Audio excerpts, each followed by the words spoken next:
Yeah, it is. It is. I've got it. Right. So here we are for the Bionic Boxing Barber. This is my first interview in London, and how apt it is that I've got Ben Doughty here. Ben, we've known each other for a long, long time in boxing. You're here at the Indigo O2. Absolutely. Great to see you as well, again, Clint. You came down to Mevagissey and you surprised me. You were visiting family down there, and we spent Christmas Eve together walking around the harbour. And then I reached out to you with my training last year, and I came up to the gym where you work out of, and you moved me around a little bit. And you know, we've kept our friendship going when we can. Yeah, absolutely. I mean, I think that is people knock social media frequently and talk about how it's eroded certain things in society, but I think the upside of it is you make connections with like-minded people, and when you meet for the first time, as we did in at Christmas 2021, I believe, you don't feel like you're meeting for the first time. You feel like you've actually got quite a lot of history and a lot of familiarity. So, I mean, that's the flip side of social media. That's why I'm on it. We have a lot of banter on social media, and we're toing and froing, and I'll chuck stuff at you, you'll chuck stuff at me. And you know, I'm new to this game of interviewing, and I wanted to get you here and have a chat to you about the Indigo, because you've actually worked here yourself. The BKB's been here. What have you done here? I cornered a fighter called Gavin Curragh, who boxed on one of the Jim Freeman Dove shows, and I believe they had one last Sunday here. Actually, Jim was promoting at this venue, but yeah, it was. I trained Gavin at the Repton when he was an amateur. Obviously, he tried to turn professional, and he was dogged from one thing or another. He hasn't got the cleanest legal history, and he's had substance issues and alcohol issues. I'm sure he wouldn't mind me saying, and it's kind of diverted his path to becoming a professional fighter. I guess he was getting a little bit old for the board to accept him. They knocked him back before because of one thing or another. So he got on the a BKB show where there was an easier entry level, and he got me on board because I trained him, you know, as a boxer. It's different, obviously. Main thing I noticed was different is they can drink the water themselves. They can hold it because they haven't got gloves on, so you don't need to do that. But no, you know what? The big difference I found with a BKB. One punch really can change everything. They say it can in boxing, and that's true. But it's very true when it can just cause a big injury. All of a sudden, one sharp blow to the eye or something can be a fight-changing thing. You know, can shut somebody's eye a lot quicker than a glove fist can. Gavin's a pretty good boxer, you know, stand-up boxer. So he hurt the guy pretty early, and he had the guy down 5 times. And what I noticed, you'd never have seen him go down 5 times in a boxing context. He'd have been counted out, but they got a 20-second count in this stuff. And the 20-second count makes a coward out of anybody. You could hit someone with a poleaxe in shot and they could look like they've been shot by a sniper. But after you've been down about 12, 13, 14 seconds, you start thinking, I better get up, you know, because they keep counting, you know. So that's one thing I noticed. But yeah, so luckily I wasn't really needed too much because I only gave him advice for one of the rounds and only stopped him in a second. I cornered a friend of mine, Lenny Butlin, for the first time in Swindon the other day, and you know, it's a tick on my bucket list. I'd never cornered anybody before. Luckily, I'd got a lady up from London, Carly, and she jumped in and she took over a little bit. Yeah. She got right into him and sorted him out and lifted him. Yeah. Well, I mean, that's the thing. Corner work. I remember Iceman John Scully, who's you know, obviously one of our stateside Facebook boxing brethren. World-class fighter himself, world-class trainer. He's involved most recently with Artur Beterbiev. And he was talking about fight night, and he said, on fight night, you don't need a good trainer, you need a good cornerman. And those two are not necessarily mutually exclusive, and they're not the same. Ideally, you want both, you know, because you want that process in the gym, and, you know, when you're getting ready in camp, as they say. But he's right insofar as, you know, whatever you might be a good teacher in the gym, you might be a wonderful teacher in the gym and a good conditioner or whatever, but there is an art to being a cornerman, or let's say a corner person, given the, I just mentioned a lady helped you out, where you obviously you learn it with experience, but there's only certain things you can tell somebody, especially a novice, or even an experienced fighter, there are only certain things you can tell them in what really amounts to about 50 seconds you've got to talk to them by the time they walked to and from, you know. And you can't tell them too much, and you need to understand that fighter's psychology. Some people respond well to negativity. I worked with the great Tony Burns at Repton for a few years, and Tony's whole kind of default strategy, it seemed to me, was negativity. Like, what's the matter with you? You're useless. You're afraid of him. What you holding him for? Do you want to go on a date with him? What's the fucking matter with you? All that. That works good for some people. Of course it does. You know, they get them fired up, gets them annoyed. You know, but some fighters it doesn't work well for, and it can ruin a fighter's confidence. So sometimes you might tell a fighter he's winning when he isn't. Same way as you might tell a fighter he's losing when he's actually winning, because it depends on the psychology of that fighter and what you're trying to achieve. You know, that's corner work. Absolutely, I learnt a lot that night, and I would jump back in, and I'd know what I'm doing a little bit more from that experience. Yeah. Back to the BKB, the bare knuckle. It's being took really serious now, and it's on some of the more the bigger platforms on TV. I think they've signed a contract now with Paramount or something, or they're going with somebody. And, it could take off like a UFC type platform. We're finding now that a lot of the fighters that are getting into it, they've been really good boxers. They've been very good standard. They're not the lads that have got bad records. They've got disillusioned with the sport that we love and gone to bare knuckle and signed contracts and getting money out of it. I think that's true. The other thing I've noticed is that some of these lads are arguably a little bit past their sell-by date in boxing. Absolutely. But there's still a platform for them here, because it's not just about money. Fighters live to fight, don't they? The vast majority of them. That's the kind of they are a special breed, and when it's all over, it's well documented. A lot of fighters have problems readjusting to society and being a regular Joe, because they're not regular Joes, and that's not the way they've been reared. It's not the way they've lived. And a lot of them, whether they can make money on a circuit like the BKB, on a promotion like the BKB, it's about feeling fulfilled, you know, and obviously they like the adrenaline, you know, the roar of the crowd, all the rest of it. So I've noticed a few who have not got too many opportunities left in boxing, but they still get opportunities here. And I think stand-up boxers, you know, guys who are well schooled in punching and moving in and out, they do well at this kind of stuff anyway, because in the UFC sometimes they do well, sometimes they don't, because there's the other aspects. But this BKB is basically about hitting and not being hit, the same as boxing, right? Yeah. I'm also finding that there's a handful of guys going over to the States doing bare knuckle. And I've looked on social media just recently, and there's a few guys out there fighting this weekend, and they've got British accents straight away, and they're out there earning money. Not a lot of them can get a pass to go out to the States. So if they've got, if they're clean and they can travel and they can fight, America's taking them. Yeah, no doubt there is a big scene there. I remember, because I remember years ago. Do you remember a guy called Bobby Gunn who got blown away by Enzo Macronelli? Yes, I do. In the early part of this century now. For Enzo's WBO cruiserweight title, and but he was the world bare knuckle boxing champion for a while. I know that was his big kind of claim to fame, Bobby Gunn. And it's funny, sometimes you see these guys who get knocked out in a couple of rounds at a world class level in boxing, who have this big eminence in this other scene. So no, it's surprising in a way, isn't it, when we're getting supposedly more of a kind of nanny culture. And there's less things you're allowed to do.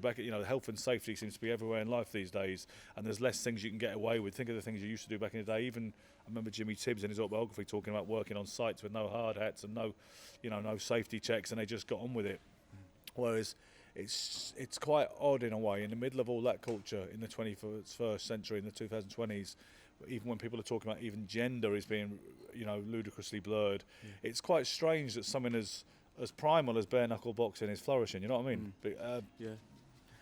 I've noticed as well a lot of guys that have gone out of the boxing and then tried to pick their careers up, have left it too long, and they've gone back into the bare knuckle. They've struggled with perhaps being on the wrong side of the law and end up in prison.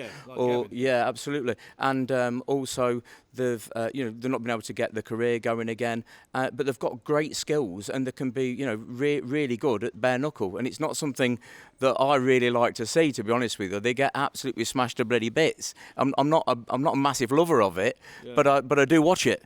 I've got to be honest with you, I feel the same. I mean, they do seem to ship an awful lot of damage. I've been to a couple of shows. I came once to watch and once to work Gavin's Corner. And when you're backstage and you see these guys leave looking resplendent and pristine to go and have a fight, and then you see them come back whether they won or lost, and it looks like a horror film. So they do seem to take a lot of damage. Whether I wouldn't criticise it, particularly not when I don't have massive amount of knowledge about the scene and I've only been to a couple of shows. Yeah. I do have concerns about the amount of facial damage they seem to pick up, whether it's in mostly, you see Nathan De Castro, yeah. and he's a classic example of a guy who should have gone places more than he did in boxing, but he had problems, he had issues, I think he failed a brain scan due to some abnormality with the border control, British boxing border control. He did box on affiliated promotions. I commentated on one of his pro fights at the York Hall, which was promoted under a German sanction. Then he found his way into this, and for someone who's just a fighter through and through like Nathan is, that's what it's all about, the manliness of it, that the primal nature of it. Tyler Goodjohn was another one who got a lot of trajectory in this scene, and I think I get the fact that they want to fight, and it makes them. You mentioned Nathan De Castro. What a character! If you're watching now, Nathan, all the best to you. I hope you get back in the ring and you're successful. I think he lost last time out, but like you say, he posted a lot of stuff on social media afterwards, and he was smashed to bloody bits, and the national press picked up on it. Did they? Did they take that kind of spin on it? Like, this cannot be permitted, and this is out of order, or what? Well, he'd got a smile on his face, and he wasn't looking too good. But in his the picture went all over the place. But he's a great character, and you should follow him. What a boy! No, he's a good lad, like I say, and who are we to say that he shouldn't be doing that? I'm sure he's heard it all before when people were saying, "Oh, you shouldn't be getting lumps knocked out of yourself in that fashion." But I think the BKB. And no doubt it's a spin-off of the culture we live in today and the social media and everything else. The fact we're here today and we're able to put this stuff out to a platform, that has opened things up. Things were very, very narrow back in the day. Even when Frank Warren came into boxing, he was on the unlicensed scene himself, getting quite a lot of trajectory with his so-called unlicensed shows with the National Boxing Council, to the point where the British Boxing Board of Control offered him to come in with them because they'd rather have him, I believe the adage is, inside pissing out of the tent rather than the other way around, and that is why these things are possible. In the old days, boxers, when they were finished in boxing, and there's only a couple of promoters around back in the day, when there were no opportunities left for them, they were finished and they were consigned to the dustbin, the scrap heap. Whereas now, there's something they can do here, they can earn some money, and they can get that buzz. Back to the Night of Champions with Danny McLaren here at the Indigo O2 in London. I've been touching base with a lot of the fighters, and there's some really good guys amongst them.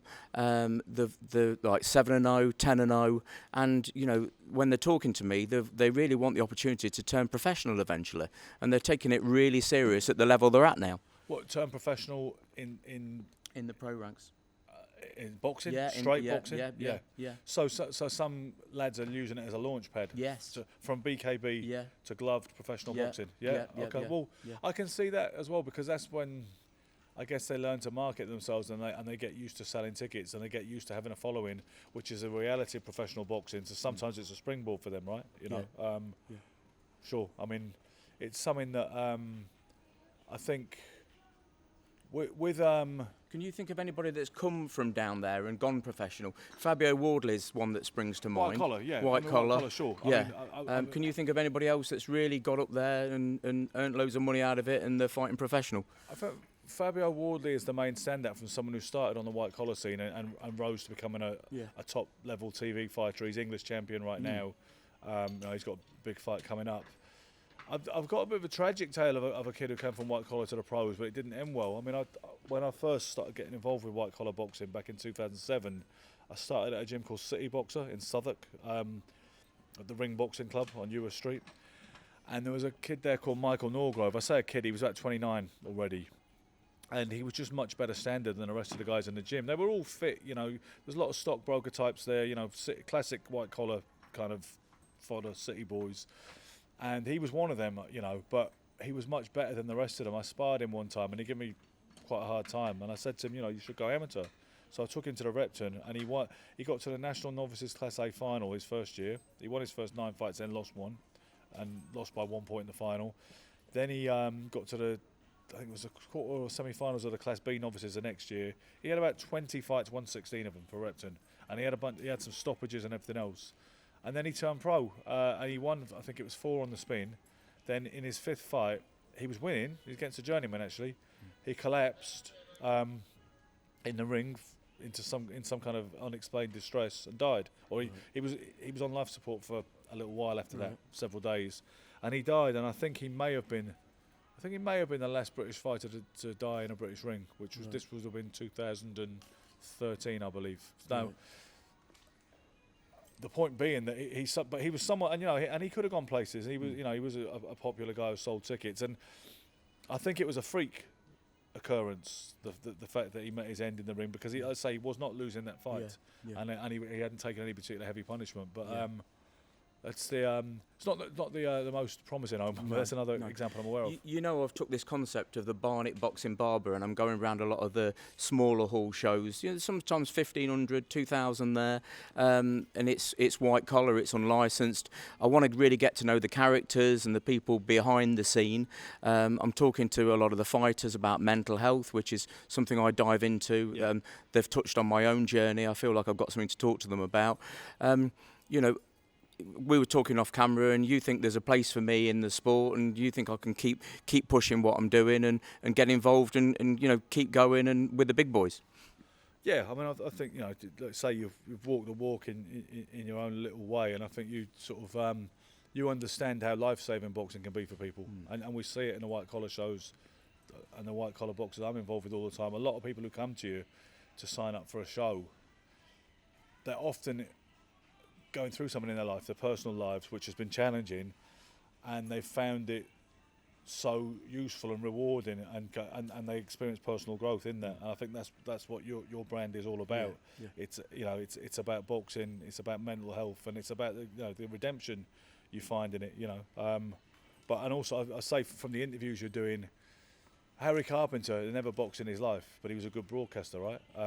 Whereas you've got one up on him because you've already been in there, and you're pretty good at for someone who's starting out. You have that professionalism and sort of self-possession. So you don't have to be Ray Arcel to be a great boxing interviewer. So you're doing great. Yeah, no, thank you. And coming from you, that means a lot to me. Right, you've had some books out, and I think 3 of them are still in the boxing best-selling books available on Amazon. It's a very changeable chart, to be honest with you. They come and go, and they drop out and in on a daily basis. But yeah, there was something a couple of weeks ago, wasn't there, where I think I had 4 of them in the top 100 at the same time. There was the first 3 were autobiographies, which might be seen as a little bit self-indulgent to write 3. Chris Evans wrote 2, and I kind of was inspired by him, and I thought, well, I deserve one more because I'm not ginger, So, and the other 2 were a biography of Wilfred Benitez, great Puerto Rican fighter, and the kind of notorious Tony Ayala Jr. The Ayala Jr. one was number 1 in the bestsellers. So it wasn't number 1 in bestsellers, I've got to be honest. It was number 1 hot new releases. There is a difference. It's the highest position in bestsellers is number 6, I think, so far. But, I've been really happy with the way that the writing journey has gone, because it was only 3 years ago today I was posting on Facebook an excerpt of chapter 17 of the first book, unpublished, still trying to get people on board, still trying to see if people liked it, thinking about publishing it. That was 3 years ago today. I had no books out 3 years ago today. Now I've got 5. Wow. So that's kind of cool. So you went off to South America the other week. Was it San Antonio? San Antonio. That's you went San Antonio, right? Texas, San Antonio. Texas, yeah. Because I told you I nearly got into a gunfight just off the Riverwalk, just off the Alamo. Yeah. And you was out there, and you was literally living with the guy in the gym, getting a real feel for him. Yeah, because Mike Ayala is the older brother of the tragic Tony Ayala Jr. The Ayala story, the family story, is a notorious one in the annals of American boxing. Mike didn't want anything to do initially with a biography of his brother, late brother, who was obviously, he was a rapist and an unfulfilled talent who ultimately died of a heroin overdose. So it's not exactly a feel-good story. Mike has gone through so much emotional damage because of the whole process of growing up in the family he did, and the kind of stain on that family's reputation because of what Tony did. He didn't really see an upside in it, talking to me. As luck had it, I won his trust over many conversations on FaceTime, and we became close. And I went out to San Antonio, as you say, back in December. And yeah, I just went with Mike wherever. He took me everywhere, fair play. He was so committed. Once he decided he did want to help me with the biography, he was so committed. He took me to every damn place that was referenced in the story that we'd ever spoke about. Yeah. Even if it was as simple as driving up to a building and standing around for a bit, or, you know, obviously going to his brother's grave and all the other landmarks, the river walk included. You know, so that was great. Yeah, then we went to the gym. I did a couple of sessions with him in the gym, and it was really strict in the gym too, you know, because he was, I get ready, I've got shorts on, I've got a t-shirt, I've got the gloves, he's done the hand wraps, like, you know, you're getting ready for a 15-round fight. Then suddenly I'm getting ready, and he's like, tuck your shirt in. And I'm thinking, okay, well, look, I would have thought, you know, I'm like 53, it was probably my call whether I tuck the shirt in or not. No, when you train with me, you tuck the shirt in. He didn't like the fact that it was hanging loose. And he was saying to me all the time, like, don't bounce. You know, my style's a little kind of... I've seen your style. Yeah. So, I just want to hit on, obviously, some of the characters you've met in boxing, because, you know, I've spent the whole day with Ernie Shavers in my shop. Yeah. He was preaching down the road. He doesn't need a haircut. Well, no, he's sadly passed now a couple of years ago, but what a character. So he knocked on my door in the barber shop, and he said, you know, I'm preaching down the road. They've told me that you speak boxing, and he had the day with me. Did I tell you about the time I played for the part of Clubber Lang with Rocky III, and I wriggled out of a contract with Don King because he spelled Ernie wrong. He wanted me to fight an up-and-coming guy called Mike Tyson. He spells it E-A-R-N-I-E. Most people would spell it E-R, not with an A. He's like ear-knee. So that is a great loophole. But what a character. And I had the splendour of having a day with him in my barber shop, and I didn't want him to leave, and he didn't want to leave, you know. But I think a lot of people don't know out there that there's only one or two boxers that go Hollywood and lose the plot. A lot of them are just real working class normal guys that are away from it all, just live their life and help others in their community that people don't know about. I wouldn't say they're normal. I'd say they're anything but normal, but they are very engaging mostly, and very personable. And you know, you and they give that access, that priceless access, which you don't get with other celebrities and sports stars so frequently. I think there is something distinctly not normal about a lot. There's extraordinary human beings, but do you know what I mean? But I agree with you that they have that. They have that humility. You know, I mean, Michael Nunn, who was one of my idols back in the day. I mean, I'm in constant touch with him on Facebook, and he's just always chatting and saying. I mean, he will message me saying, "What's up, Ben?" You know, not the other way around. Yeah. You know, and it's. Did you meet Roy Jones in a car park in Vegas? Yeah. Is he just like Roy Jones? Just off camera, he's just exactly the same as he is. Roy is brilliant. Yeah. Roy was great value. It was the evening before Floyd Mayweather versus Marcus Maidana 2. Yeah. So it was that was September the 13th, 2014. So this was September the 12th, the night before. We were at an opening for the rival boxing store. Russ Amber was opening a new rival boxing shop in Las Vegas near the airport. Iceman John Scully was the one who got us an invite, and there was a lot of people there. Lennox Lewis, Roy Jones, Sugar Ray Leonard, a younger Deontay Wilder was there at the time, still up and coming, had yet to win a WBC title. That's when Lennox got him in the car park, didn't he, and had a play with him, showing him how to go on. It's more than likely, it's probably. I didn't notice that going on, but but I'd asked John Scully, could he sort me an interview with Roy Jones, and Roy Jones just said, oh, this guy's one of the I think he said one of the top boxing guys in England. I'm not saying that's true, but I think that's the way he built it. And then next minute Roy came up and said, hey, what's up? You want to do this? So we went out in the car park, and I mean, Roy was great. He just wanted to talk boxing, and you know, I mean, do you know he's fighting tonight supposedly? Well, that's why I bring it up. So the guy's 54 years old, and he's fighting a licensed show. Apparently so, in Milwaukee, Wisconsin. The opponent doesn't have a boxing record, but he apparently comes from the world of MMA, people tell me. Let's talk about his association with young Eubank, because what was going on there? What was going on? The thing about someone like that relationship with someone like Eubank Jr. and Roy is he's coming in to a fighter who's already built to a certain extent. And I remember Eubank Sr. telling me back in 2017 before the George Groves fight, he's built. We harness him, but he's built. So you can't make that much difference to a fighter who's already in, you know, his early 30s, I don't think, who's been boxing since he was a youngster. People started to say that Eubank was incorporating certain Roy Jonesisms into his style and was trying to become Roy Jones, and it was never going to work. The thing is, we don't know if Roy Jones is a great coach. I remember Chrissy Morton, you know, my friend who promotes the white collar shows, and we have one tonight in Ilford. She was saying, oh, he's a great coach, isn't he, Roy Jones? I said, how do you know that? He's an all-time great fighter, no question. Yeah. We don't know if Roy Jones is a great coach until we see that body of work. Yeah. What we do know is extraordinary talents in a ring don't normally make great coaches. Lloyd Honeyghan supposedly failed the level 1 ABA coaching course. That's part of folklore in our circles. I don't know how he failed it. I believe Terry Dunstan, my mate, was paired up with him for the 2 weekends course, and he said it was very frustrating to work with him because he just wasn't getting it. But he gets being Lloyd Honeyghan, and he was the undisputed welterweight champion of the world. He was. So the thing is, I don't know. First of all, Roy Jones can't teach anybody to fight like himself because he was Roy Jones, and what he did was so extraordinarily unique to him that it's not even worth trying to emulate. You can take things from it, of course you can. But Eubank, I don't feel he ever truly discovered who he was in a ring because he was imitating his father when he started out in certain ways. Yeah. And then, then he went through other phases. He always seemed to be found wanting when he stepped up to what you might call elite level, or even almost elite level, not even full elite level. And I don't know quite what Roy Jones is. I mean, if a fighter likes a trainer and vice versa, and they've got a chemistry and makes him feel good and makes him feel confident, great, that goes a long way. But in terms of him changing his style or making a big difference to him, I don't really think that was necessarily ever going to happen. No.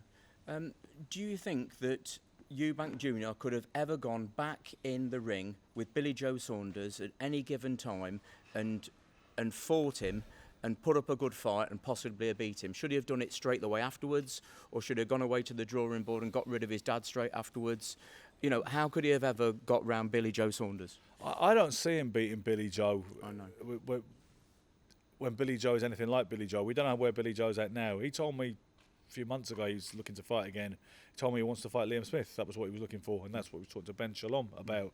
But I think Billy Joe anywhere near on song beats Eubank every time probably. But Eubank did okay the first time, but I think people exaggerate. Some people will make you believe he took Billy Joe to the brink of death, and he was so, it was so close. And the one I love is if only he'd have started earlier.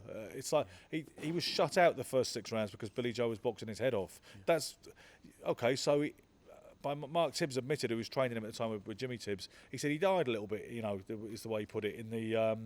He said Billy Joe was only eating 1 meal a day at one point to make that weight. Yeah. And he said, and he crashed a bit. He said he died in the last couple of rounds. Yeah. And Eubank's a very strong, fit guy. Come on, Yeah, I thought that. I think Billy Joe sort of went off the ball a little bit towards the end of the fight and made Eubanks look better than he was at times. I do. I think people exaggerate. People make out that he nearly won or there would have been a case. Was it a split decision, which makes it worse because it makes people think it was closer?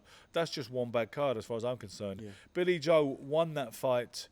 Not by a mile, it wasn't a shutout, but he won it clearly enough with admitting that he flagged a little bit in the closing stages. Yeah. And I think he would have always likely have beaten Eubank because Eubank can be outboxed. George Groves outboxed, the Twilight version of George Groves totally outboxed Chris Eubank Jr. So you've got a bit of an insight with the way Billy Joe is thinking right now, and he obviously wants to come back to the sport, but it would have to be for the right money. Yeah. Obviously everybody knows that he's put a lot of weight on and enjoying family life since the Carnell money. Yeah. But he always did. Yeah. He always. This is the longest break he's had, and it's the biggest payday of his life, Canelo.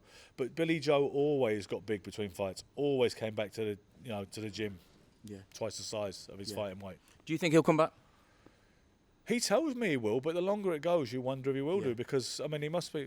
Everybody quotes that Marvin Hagler line, it's hard to get up in the morning for Robert when you're wearing silk pyjamas or similar, but he says he's coming back. I mean, we could technically phone him now and see if he'll answer and see if he said, are you coming back or not, Joe? Let's phone him. Do you want me to do Let's phone him. Let's phone Billy Joe Saunders. Come on, we're going live. We'll try this then. We're live. We're going to phone Billy Joe Saunders. He'll probably mug me off and not answer. That'll make me look not... He's come up in conversation, so we're going to talk to him. He usually, I'm going to try him on video. Okay. He usually answers. If he doesn't answer, I apologise to this audience, Clint. Yeah, that's no problem. That's no problem. I've not met him before. I'm also not sure what the internet signal is like in here, guys.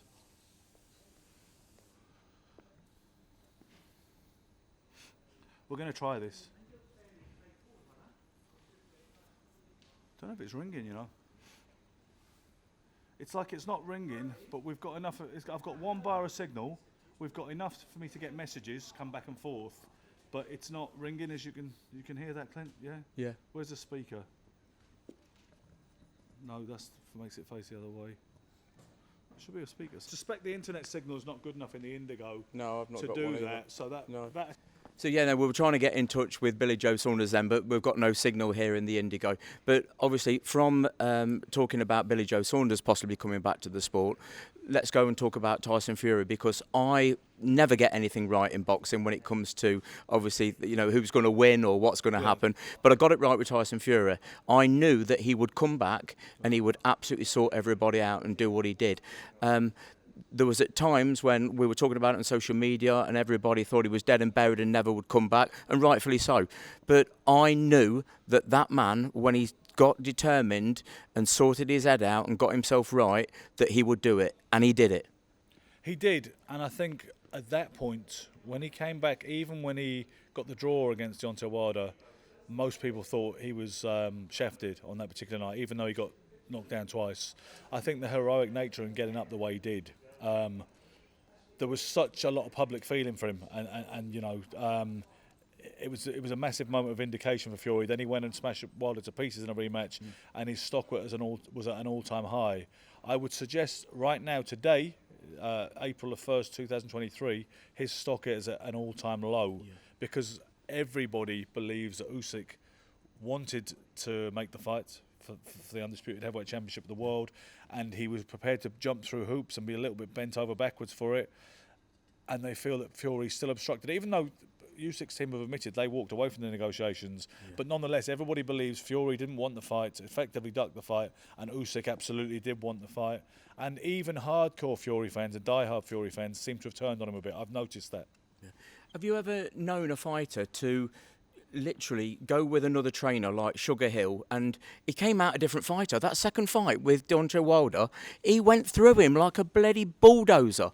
He was a completely different fightor to me. I don't know if he was a completely different fighter. What he did, he had a completely different approach. I saw Tyson Fury in the amateurs going forward like that. He did a similar thing to Damian Campbell from Repton in the ABA final in, must have been 2000 and, I believe it was 2007. It could have been 2008, but regardless, Fury, big strong guy like that who can punch when he sets himself. If he wants to get on the front foot, he can do it. People talk about the Kronk style, the so-called Kronk style. I don't think that really exists. Or, I even heard someone the other day talk about his Kronk power, his newfound Kronk power. But I don't know. I think Sugar Hill told him to fight him the way Emmanuel Stewart would have done, that never mind boxing Wilder and dancing around and trying to avoid his power. Go out and let him know you're there. Literally take them let him know you're there, back him up, get him moving backwards, take those long levers away so you're not ever caught at the end of his power, because Wilder cannot fight going backwards. That's one thing he doesn't like to do and can't do. So, I mean, it was a very different look. It was pretty fascinating to see one guy, because most people think Fury beat him by being on his toes the first time, but he didn't get it, and he did nearly get knocked out. There's no denying that. Second time, it wasn't even close, and he absolutely smashed into pieces, like you say, with a complete 180-degree different approach. So I think that is about a coach saying to him, this is the way you've got to fight him. It's not really about what he showed him and giving him attributes he didn't have before. It's about him saying, you need to use this aspect. I know you can do this. Now go out and do it. That's what I think it was. Yeah, the training staff had faith in him, and he had faith in the training staff, and he went out there and he did what he was told. They stuck to a game plan. Yeah, exactly. And sometimes you are better off even going to a puncher like that. The basic everyman logic says don't go to a puncher, don't have a fight with him, stick and move. But that's not always a good idea. Sometimes you have to back him up and take it to them. Even Ali in the Foreman fight in Zaire in '74, he was intending to dance until he realised it wasn't going to work. And I think he didn't realise until the first round it wasn't going to work. And then he thought, you know what, all right, he didn't back him up. He stayed on the ropes and let Foreman come to him. But he knew he couldn't contest that fight dancing around the ring, And I think the third Fury-Wilder fight was interesting, though, wasn't it? Because Fury pretty much employed the same game plan, but it was more back and forth on that occasion. Yeah, for a lot of that fight, it was 50-50. Anything could have happened. Everybody was up on the toes for each fighter. Yeah, and I think it was a classic. I actually think that fight was better than the Foreman-Lyle fight. It's often held up as maybe the greatest heavyweight slugfest of all time, George Foreman versus Ron Lyle, 1976. I think Fury Wilder 3 was actually better because, you know what, it was longer. It was twice as long. Yeah.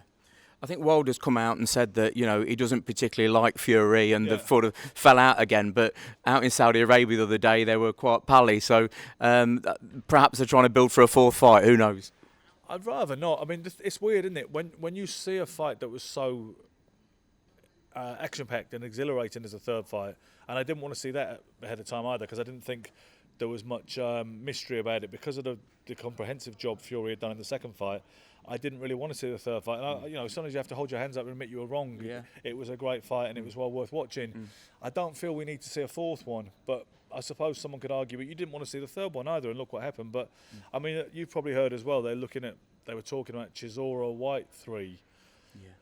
And I don't know about all these retrades. It's interesting because even though we're not in favour of it as a collective boxing audience, often one of the charms of the old era was they would fight so often, and you'd get these 4 and 5 and 6 fight series between fighters.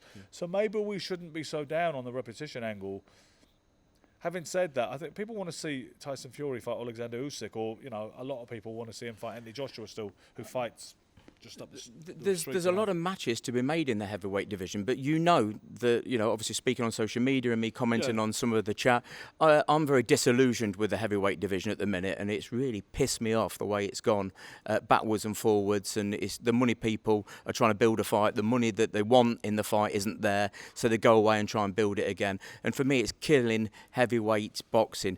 How do you think the heavyweight boxers now, the boxing, can redeem itself and come back for the British boxing public and the world heavyweight boxing public? I think, like you suggested, they've got to make the fights, and I'd say it's not just a heavyweight problem; it's an endemic problem in boxing all the way down the divisions. Terence Crawford and Errol Spence, they can't agree a deal.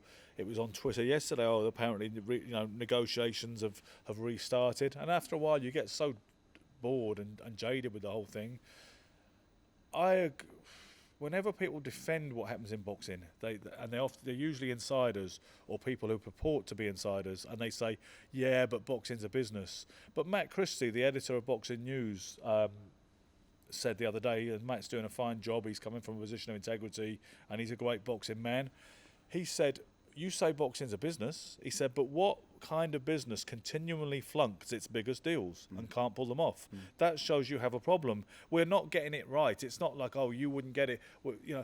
But the fans need to realise their purchase power, and they need to vote with their feet more. The fans actually need to have the courage of their convictions and boycott. When I say boycott, I just mean nothing grandiose. Just don't buy the things which you don't think are really worthy of your custom. And then, because in the old days they used to say Leonard and Hearns, they're going to fight, or Leonard and Duran, they're going to fight because there's too much money for it not to happen. Hagler and Hearns, they're going to fight because there's too much money for it not to happen. Some people say that today, but they're talking rubbish because it's just a cliche that they've learned from bygone eras. You can't say Fury and Usyk are going to fight because there's too much money involved for it not to happen, because you've already seen how that plays out. There's all that money there and it still hasn't happened yet. Same thing with Spence and Crawford. So the whole axiom that there is too much money for this fight to be circumvented, that doesn't exist anymore. And some fights can just not happen the fighter's whole career. Mayweather Pacquiao, it happened in the end. Did it still make telephone numbers? Yeah, it did. I think it was historically lucrative, I believe, still to this day.